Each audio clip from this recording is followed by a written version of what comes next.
शाम का वक्त था। सूरज बगदाद के किनारे पर आहिस्ता आहिस्ता गुरूब हो रहा था।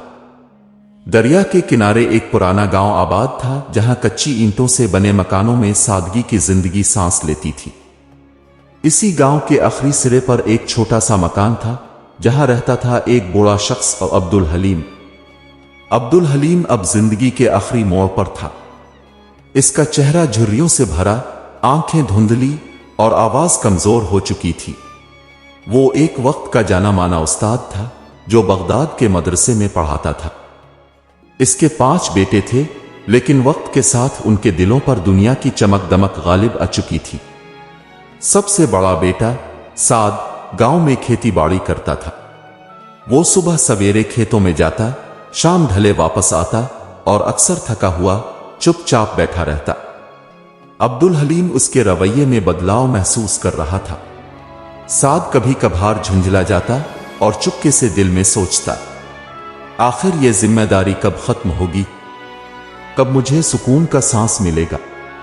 अब्दुल हलीम हर शाम अपने बेटे का इंतजार करता और जब वो आता तो खामोशी से इसकी थकन को देखता। कभी कुछ कहे बगैर उसके लिए पानी रख देता, तो कभी रात को उसके लिए चादर दुरुस्त कर देता। लेकिन इसकी आंखों में एक खामोश दुख होता, जैसे इसका बेटा अब सिर्फ जिम्मेदारी निभा रहा हो, मोहब्बत नहीं। एक रात जब साद खाने के बाद बाहर बैठा था, अब्दुल हलीम आहिस्ता से इसके करीब आया, जमीन पर बैठा और धीमी आवाज में बोला, बेटा साद, मुझे पता है कि तुम थक गए हो। मैं बोझ बन चुका हूं। फिक्र ना करो, मैं कुछ दिनों में यहां से चला जाऊंगा। तुम अपनी जिंदगी पर तवज्जो दो। साद ने नजरें चराईं। दिल में एक लम्हे को कुछ चुप सा गया, लेकिन उसकी जबान खामोश रही। उसने ना हाँ की ना इनकार, सिर्फ आसमान की तरफ देखने लगा। चंद दिन बाद अब्दुल हलीम वाकई खामोशी से साद के घर से रुखसत हो गया। अपने दूसरे बेटे रफीक के पास चला गया, जो शहर में एक बड़ा ताजिर बन चुका था।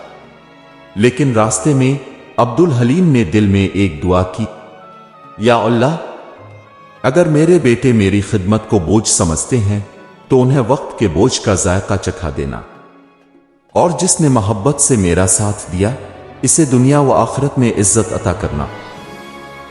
यह कहकर इसने अपनी पुरानी चादर को अपने कंधे पर दुरुस्त किया और अपने दूसरे बेटे की तरफ कदम बढ़ा दिए, मगर दिल में एक अनजानी उदासी लिए। अब्दुल हलीम के कदम अब बगदाद की तरफ बढ़ चुके थे। गांव की धूल भरी पगडंडियों से निकलकर वो इस शहर की गलियों में दाखिल हुआ, जहां इसका दूसरा बेटा रफीक एक कामयाब ताजिर के तौर पर जाना जाता था। बाजारों में उसकी दुकानें थीं और उसका नाम इज्जत से लिया जाता था। लेकिन बाप के लिए इज्जत सिर्फ अल्फाज नहीं, एहसासात होते हैं। रफीक का घर पक्के ईंटों से बना, अंदर कीमती कालीन, बड़े झाड़ फानूस और खिदमत गुजार मुलाजमीन थे। जब अब्दुल हलीम दरवाजे पर पहुंचा तो एक नौकर ने इसे अंदर बुलाया। रफीक एक बड़ी मेज पर खाने में मसरूफ था। बाप को देखकर वो मुस्कुराया, लेकिन वो मुस्कुराहट मोहब्बत की नहीं, समाजी रख रखाव की थी। अरे अब्बा जान, अब आ ही गए, आइए आइए। अब्दुल हलीम आहिस्ता से अंदर दाखिल हुआ। उसने रफीक के चेहरे पर वो चमक न देखी जो बचपन में इसकी गोद में सोने के वक्त होती थी। रफीक ने नौकर से कहा, अब्बा के लिए मेहमानों वाला कमरा तैयार करो और दवाइयों का भी बंदोबस्त कर देना।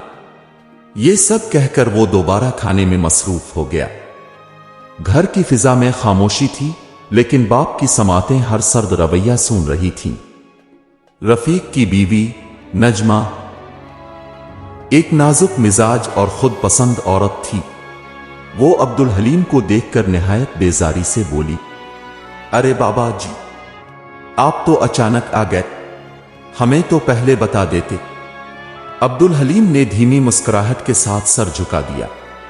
वो जानता था कि रिश्तेदारी और रहाइश 2 अलग अलग बातें हैं। अगले चंद दिन वो मेहमानों के कमरे में खामोशी से रहता रहा। रफीक सुबह दुकान पर चला जाता, नजमा घर के कामों में मसरूफ रहती और नौकर चुपचाप खाना दे जाता। एक रात रफीक आया, चेहरा थका हुआ था। उसने कहा, अब्बा जान, अगर आप कुछ वक्त दुकान पर बैठ जाया करें तो हमें भी फायदा होगा। आपका तजुर्बा बहुत है और गाहक भी खुश होंगे। अब्दुल हलीम ने आहिस्तगी से कहा, बेटा, ये हाथ अब कमजोर हो चुके हैं, ये कमर झुक चुकी है, लेकिन अगर तुम्हारा दिल चाहता है तो कल तुम्हारे साथ चलने की कोशिश करूंगा। लेकिन हकीकत यह थी कि अब्दुल हलीम अब ज्यादा देर बैठ भी नहीं सकता था। अगले दिन दुकान पर जाकर वो चंद लम्हे बैठा, लेकिन ग्राहकों की भीड़, शोर और गर्मी ने इसके लिए माहौल नाकाबिले बर्दाश्त बना दिया। शाम को वो निढाल होकर वापस आया और नजमा ने तीखे लहजे में नौकर से कहा, बाबा जी के आने के बाद तो हमें काम भी बढ़ गया है। ना काम कर सकते हैं, ना आराम से बैठने देते हैं। ये बात अब्दुल हलीम के दिल को छू गई। वो खामोशी से अपने कमरे में चला गया, आंखों में नमी लिए। चंद दिनों बाद नजमा ने रफीक को खूब समझाया, सुनिए, अब के और भी भाई हैं, आखिर कब तक हम ये जिम्मेदारी उठाते रहेंगे? बाबा जी की खिदमत अब हमसे नहीं हो पा रही। बेहतर यही होगा कि आप उन्हें किसी और भाई के पास भेज दें। रफीक ने कुछ लम्हे सोचा, फिर आहिस्ता से कहा, ठीक है, मैं कल अब्बा जान से बात करता हूं। अगली सुबह रफीक ने अपने वालिद से कहा, अब्बा जान, अगर आप चाहें तो कुछ दिन उस्मान भाई के यहां रह लें। वहां भी तो आपके पोते पोतियां हैं और मैं हर खर्च बर्दाश्त करूंगा। ये अल्फाज अब्दुल हलीम के दिल को चीर गए। वो समझ गया था कि बेटे को अब उसकी मौजूदगी बोझ लगने लगी है और खर्च बर्दाश्त करने का वादा सिर्फ एक रस्मी दिलजुई है, मोहब्बत का इजहार नहीं। इस बार जब वो रुखसत हो रहा था तो उसकी आंखों में वो नमी नहीं थी जो पहली बार थी। इस बार एक बेआवाज बद्दुआ उसके लबों पर आई, या अल्लाह, जो मेरे वजूद को बोझ समझे, इसे दुनिया का बोझ दुखा, और जो दिल से मेरा हो, इसके लिए दुनिया आसान फरमा। पांव जख्मी थे, जिस्म कमजोर, लेकिन दिल में एक अज़्म लिए अब्दुल हलीम ने अगली सुबह अपने तीसरे बेटे उस्मान के दरवाजे पर दस्तक दी। उस्मान एक दरमियाने तबके का शख्स था जो खेती बाड़ी और मेहनत मजदूरी करके अपना गुजर बसर करता था। सादा सा मकान, 2 छोटे बच्चे और एक बीवी उजाहिदा, जिसकी दुनिया सिर्फ अपने शौहर और बच्चों तक महदूद थी। अब्दुल हलीम ने लकड़ी के दरवाजे पर हल्की सी दस्तक दी। दरवाजा जाहिदा ने खोला। इसने सुर्ख दोपट्टा ओढ़ा हुआ था और उसकी आंखों में हैरत थी। बाबा जी, आप खैरियत तो है? अब्दुल हलीम ने मुस्कुरा कर कहा, बस बेटी, सोचा कुछ दिन तुम्हारे साथ भी गुजार लूं। जाहिदा ने चेहरे पर जबरदस्ती मुस्कुराहट सजा ली, लेकिन दिल में एक सवाल उभरा, यहां भी आ गए, अब हम कैसे संभालेंगे? उस्मान खेतों से वापस आया तो अपने वालिद को देखकर खुश तो हुआ, लेकिन उसकी आंखों में वो गर्मजोशी नहीं थी जो एक बेटे को अपने बूढ़े बाप के लिए होनी चाहिए। उसने बस इतना कहा, अब्बा, आप आ जाएं, थोड़ा सा तंग तो होंगे, लेकिन अब के लिए दिल में जगह है। ये बात सुनकर अब्दुल हलीम के लबों पर एक लम्हे को दुआ आ गई, लेकिन इसने फौरन अपने जज्बात को छुपा लिया। अगले दिनों में अब्दुल हलीम इसी घर के एक कोने में पड़ी पुरानी चारपाई पर रहने लगा। जाहिदा रोजाना सुबह बच्चों के लंच बनाती, घर समेटती और अब्दुल हलीम के लिए चुपचाप खाना रख देती। कोई बात ना करती, ना कोई मुस्कुराहट देती, बस एक फर्ज निभा रही थी। उस्मान दिन भर खेतों में होता, शाम को आकर थक कर सो जाता और अब्दुल हलीम की खैरियत तक पूछना याद ना रखता। एक रात जब सब सो चुके थे, अब्दुल हलीम छत पर लेटा आसमान की तरफ देख रहा था। उसने अपनी मुट्ठी बंद की और दिल ही दिल में कहा, ये वक्त मैंने अपनी सारी जिंदगी उन बच्चों के लिए गुजारी, क्या इतना ही काफी था? क्या ये मेरा सिला है? कुछ दिन बाद अब्दुल हलीम की तबीयत खराब हो गई। इसे बुखार, जोड़ों में दर्द और सांस लेने में दुश्वारी होने लगी। जाहिदा ने उस्मान से कहा, सुनिए, बाबा जी की तबीयत दिन ब दिन बिगड़ती जा रही है। मैं क्या क्या संभालूं? घर, बच्चे, काम और अब्बा जी। उस्मान ने ठंडी सांस ली और कहा, क्या करें? दवाई ले आओ और जो हो सके करो। मैं दिन भर खेत में लगा रहता हूं और शाम को थका हारा आता हूं। मेरे बस की बात नहीं। जाहिदा ने जो करना था किया। हकीम को बुलाया, कुछ जोशांदे बनाए, लेकिन इसके रवैये में नरमी नहीं आई। वो सुलूक जो अब्दुल हलीम को दरकार था वो इस घर में भी ना मिला। बच्चे मासूम थे, कभी कभार दादा के पास आकर बैठ जाते, कहानी सुनने की फरमाइश करते। अब्दुल हलीम उनको दुआएं देता और उनके साथ बैठकर अपनी जिंदगी के किस्से सुनाता। इसके चेहरे पर एक हल्की रोशनी आती, लेकिन ये लम्हे आर्जी थे। एक शाम जाहिदा ने उस्मान से कहा, अब्बा जी की हालत रोज बिगड़ रही है, ना वो ठीक से खा पाते हैं, ना चल सकते। सच कहूं तो मुझे डर लगता है कि अगर यहां कुछ हो गया तो। उस्मान ने एक लम्हा सोचा, फिर बोला, हां, शायद वक्त आ गया है कि हम छोटे भाई हमजा से बात करें। वो शहर में रहता है, थोड़ा खाता पीता है, हो सकता है अब्बा को वहां आराम मिले। जाहिदा को जैसे रिहाई का रास्ता मिल गया। अगले दिन उस्मान ने अब्दुल हलीम से बात की, अब्बा, मैं चाहता हूं अब थोड़े दिन हमजा के पास चले जाएं। वहां आपको अच्छी दवा भी मिलेगी और शायद आपका दिल भी बहले। अब्दुल हलीम ने खामोशी से इसकी बात सुनी, न हैरत हुई और न कुछ कहा। उसने बस दिल में आहिस्ता से कहा, एक और इम्तिहान, शायद आखिरी नहीं। वो रात उसने बहुत दुआओं के साथ गुजारी और अगली सुबह कमजोर बदन, कांपते हाथों के साथ अब्दुल हलीम ने अपना मुख्तसर सा सामान लिया और हमजा के दरवाजे की तरफ रवाना हो गया। बगदाद की एक मसरूफ गली में शाम के वक्त जब दुकानें बंद होने लगती हैं, चिराग रोशन होने लगते हैं, तो हर तरफ रोशनी सी फैल जाती है। उन्हीं रोशनियों में एक चेहरा धुंधला, कमजोर और थका हारा अपने बेटे हमजा के दरवाजे पर पहुंचा। ये चेहरा किसी और का नहीं बल्कि अब्दुल हलीम का था, जो अब जिंदगी के सफर के आखिरी किनारे पर था। हमजा की हैसियत बज़ाहिर एक कामयाब ताजिर की थी, लेकिन अंदर से वो एक लालची, खुदगरज और दुनिया परस्त इंसान बन चुका था। जैसे ही इसने अपने बूढ़े बाप को दरवाजे पर देखा, इसकी आंखें चमक गए, मगर ये चमक मोहब्बत की न थी, बल्कि किसी और उम्मीद की थी।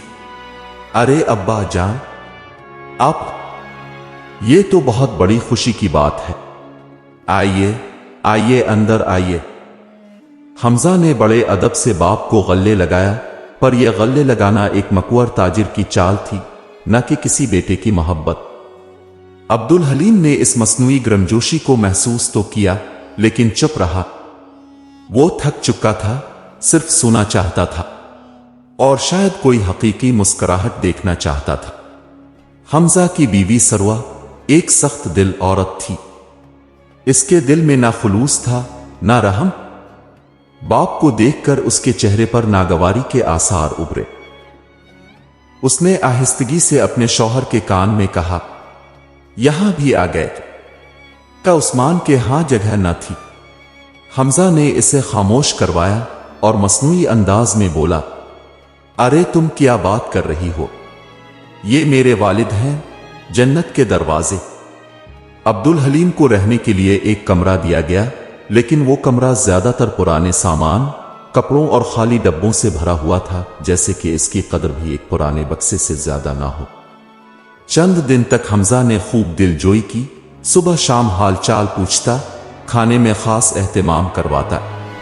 अब्दुल हलीम हैरान था, क्या वाकई मेरा बेटा बदल गया है या ये खामोशी सिर्फ वक्ती है?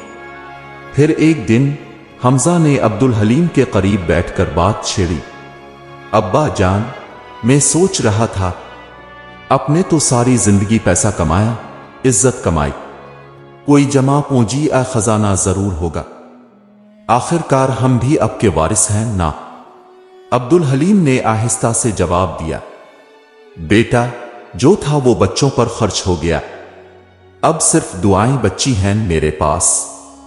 حمزہ کے چہرے کا رنگ بدل گیا مگر وہ بولا کچھ نہیں۔ اسی دن سے سلوک بھی بدل گیا۔ سروا نے صاف لفظوں میں کہا، ابا جی اگر بیمار رہیں گے تو ڈاکٹر کی فیس کہاں سے آئے گی؟ ہمارے پاس پہلے ہی مہمان زیادہ ہے۔ حمزہ نے بھی اب باتوں میں نرمی چھوڑ دی۔ ابا، اگر آپ کی طبیعت واقعی خراب ہے تو بہتر یہی ہے کہ کسی اور بیٹے کے ہاں چلے جائیں۔ یہاں میرے کام بھی بڑھ رہے ہیں اور سروا بھی اکیلی سب کچھ نہیں سنبھال سکتی۔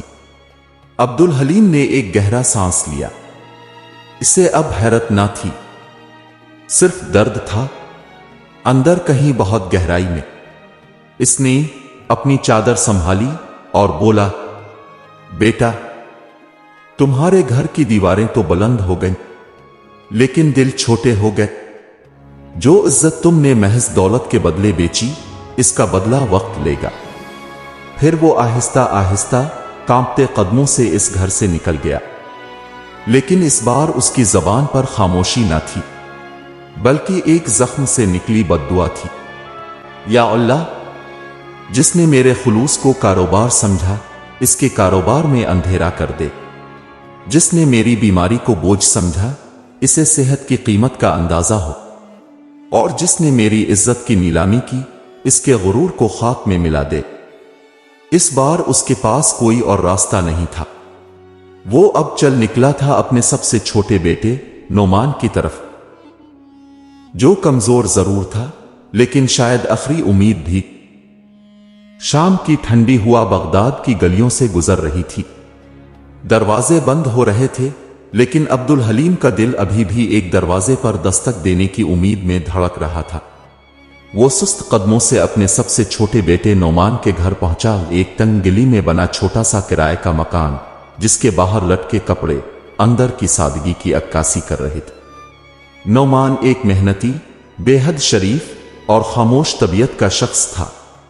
وہ دن بھر شہر کی ایک دوا ساز فیکٹری میں مزدوری کرتا اور شام کو تھکا واپس آتا۔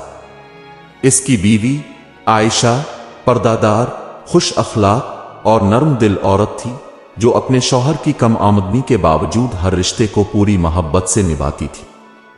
جب عبدالحلیم دروازے پر پہنچا تو عائشہ نے فوراً پہچان لیا اور ایک عجیب خوشی سے بولی، ابا جی، آپ آ گئے۔ الحمدللہ، آپ کا انتظار تھا۔ یہ الفاظ عبدالحلیم کے دل پر مرہم کی طرح لگے۔ وہ چونکا۔ انتظار؟ کیا واقعی کوئی اب بھی میرا انتظار کرتا ہے؟ نعمان بھی گھر آ رہا تھا۔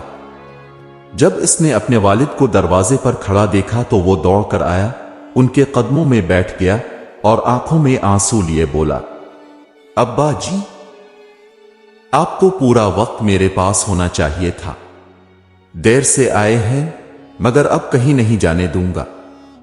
گھر کے کمرے چھوٹے تھے لیکن دلوں میں جگہ بہت وسیع تھی۔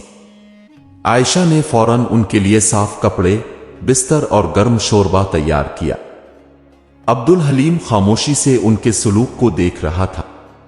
اسے یقین نہیں آ رہا تھا کہ دنیا میں ابھی بھی کوئی ہے جو اسے بوجھ نہیں، برکت سمجھتا ہے۔ دن گزرتے گئے۔ عبدالحلیم کی صحت تھوڑی بہتر ہونے لگی۔ عائشہ روزانہ دوا دیتی، دبا کر پاؤں دھوتی اور اپنی بچی کو دادا کے ساتھ وقت گزارنے بھیجتی۔ چھوٹی سی بچی مریم اپنے دادا سے کہانیاں سنتی اور ان کا چہرہ چوم کر سوتی۔ ایک رات عبدالحلیم نے نعمان کو قریب بلایا۔ دونوں چارپائی پر بیٹھے تھے۔ ہلکی ہوا چل رہی تھی، باہر اذان عشاء کی آواز آ رہی تھی۔ بیٹا، میں نے زندگی میں بہت دیکھا، ہر بیٹے کے گھر گیا مگر دل کو سکون صرف یہاں ملا ہے۔ تم نے مجھے محبت دی، وہ محبت جس کی مجھے ضرورت تھی۔ نعمان نے نظریں جھکا لے۔ اس کی آنکھوں میں چمک اور شرم دونوں تھیں۔ اور پھر وہ ٹوسٹ آیا، ایک چھپا ہوا سچ۔ عبدالحلیم نے جیب سے ایک پرانا لفافہ نکالا۔ اس پر مٹی، خون اور وقت کے داغ تھے۔ اس نے نعمان کے ہاتھ میں دیا۔ بیٹا، तुम जानते हो तुम मेरे बेटे नहीं हो, तुम मेरे भाई के बेटे हो। उस वक्त तुम यतीम हो गए थे और मैंने तुम्हें अपनी औलाद बनाकर पाला, मगर तुमने बाकी सगे बेटों से ज्यादा मोहब्बत दी, ज्यादा वफादारी निभाई। नौमान के हाथ कांपने लगे। वो चुप रहा, मगर आंखों से आंसू बहने लगे। अब्बा, आप मेरे बाप ही हैं, खून ना सही मगर दिल से, और मुझे कभी फर्क नहीं पड़ा। अब्दुल हलीम ने इसका माथा चूमा। बेटा, अब तुम्हें एक जिम्मेदारी देनी है। बगदाद के पुराने मोहल्ले में एक शख्स है, यकूब हकीम, इसके पास एक अमानत है। इससे कहना अब्दुल हलीम की आखिरी वसीयत तुम तक पहुंचा दी जाए। नौमान ने वादा किया कि वो सुबह ही यकूब हकीम के पास जाएगा। इसी दिन अब्दुल हलीम की तबीयत बिगड़ गई और वो खामोशी से अपने बेटों के गम को दिल में लिए इस दुनिया से रुखसत हो गया। नौमान बहुत अफसरदा था। बाप को दफनाने के बाद इसने उनकी आखिरी वसीयत पूरी करने के लिए यकूब हकीम के पास जाने का फैसला किया। अगले दिन जब नौमान यकूब के पास पहुंचा तो उसे एक बड़ी लकड़ी की संदूक दी गई। यकूब ने कहा, ये वो खजाना है जो अब्दुल हलीम ने बरसों पहले मेरे पास अमानत रखा था और कहा था जब वो बेटा जिसमें सच्चाई हो, मोहब्बत हो और कुर्बानी का जज्बा हो मेरे पास आएगा तो मैं ये संदूक इसे दे दूंगा। नौमान ने कांपते हाथों से नौमान संदूक लेकर वापस आया तो उसकी आंखों में हैरत, दिल में आजिजी और जहन में एक सवाल था, क्या मैं इस खजाने का हकदार हूं? घर पहुंचकर इसने आयशा को सब कुछ बताया। आयशा ने वो कागज थामा जिस पर अब्दुल हलीम के हाथ से लिखा था, ये सब इसका है जो मेरा ना होकर भी मेरा था। आयशा की आंखों में आंसू आ गए। ये तो दुनिया की सबसे बड़ी सनद है नौमान, तुम सच्चे वारिस हो। मगर नौमान को सुकून नहीं आ रहा था। इसे लगता था जैसे बाप की रूह देख रही हो कि अब वो क्या करेगा। 2 दिन बाद अब्दुल हलीम के इंतकाल की खबर सुनकर बाकी सब बेटे भी नौमान के घर पहुंचे। साद, रफीक, उस्मान और हमजा। सबके चेहरों पर शर्मिंदगी तो थी मगर आंखों में वही पुराना लालच झलक रहा था। रफीक ने सबके सामने कहा, नौमान, हमने सुना है कि अब्बा ने तुम्हें एक खजाना सौंपा है। ये तो हम सब भाइयों का भी हक है, आखिर हम भी उनके बेटे थे। नौमान ने ना गुस्सा किया ना इनकार। वो खामोशी से अंदर गया और वो संदूक ले आया। सब भाइयों ने जैसे ही सुना, जेवरात और जायदाद के कागजात देखे, उनकी आंखों में लालच की चमक दुगनी हो गई। मगर नौमान ने सबके सामने सिर्फ एक कागज पढ़ा, यह सब इसका है जो मेरा ना होकर भी मेरा था। साद बोला, क्या मतलब? हम सगे बेटे होकर भी महरूम, और ये जिसका खून भी अब्दुल हलीम का नहीं। नौमान ने पहली बार जवाब दिया। इसकी आवाज नरम थी मगर लहजा आहनी। हां, तुम लोग खून से तो उनके बेटे थे मगर दिल से नहीं। तुमने उन्हें सिर्फ जिम्मेदारी समझा और मैंने उन्हें नेमत।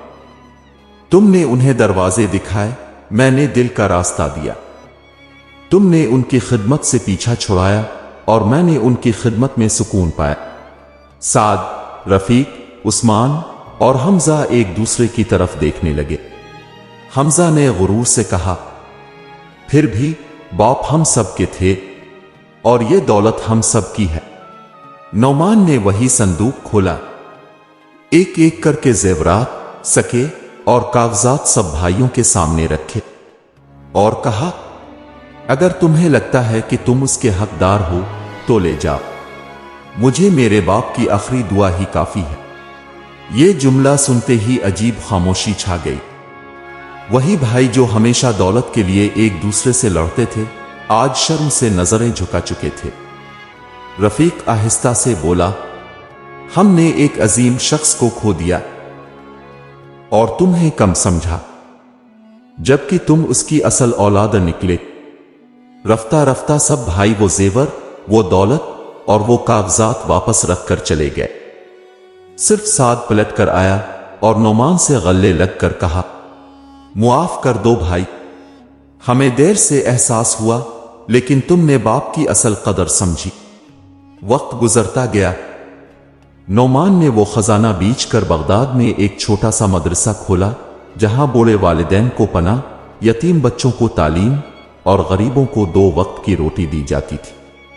ہر روز وہ اپنے باپ کی قبر پر جا کر سورت فاتحہ پڑھتا اور کہتا، ابا جی، آپ کی دعا رنگ لے آئی اور آپ کی بد دعا بھی۔